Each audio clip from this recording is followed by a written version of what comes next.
Let me close just one more thing on this question of sovereignty. It's very difficult for a large country to accept that somebody is going to come in, like the United States or like the Europeans, and is basically going to come in and say, you're not doing your regulation in a proper way. Fair game. But what's going to happen when China and India are economies as powerful as the United States or Europe?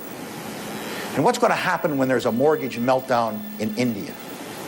What's going to happen when a Chinese hedge fund goes under? And that the results of that tsunami don't stop at the Chinese or the Indian border, but that in fact you find them in Idaho and Iowa and California. Who's going to deal with that? Unless we're prepared to understand that in fact we're all going to have to give up a little bit of our sovereignty in order to make the world work. I hope that that also is something that the G20 comes to deal with. So those are the issues that I've got to deal with. I think that we are really at the beginning of a very different era.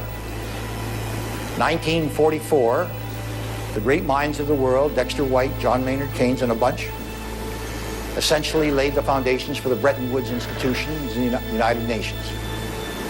And they built a system which functioned for over 50 to 60 years. I think that it's time to renew that vision. A very different world than one that they did, of independent nation states who simply came together but could ignore essentially what was going on inside those countries. That day is over, thanks to Alan Locke.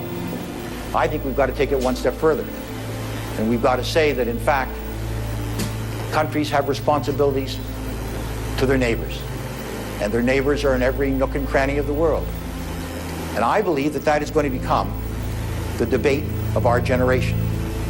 And it's one that I'm very happy to share with you. Thank you very much.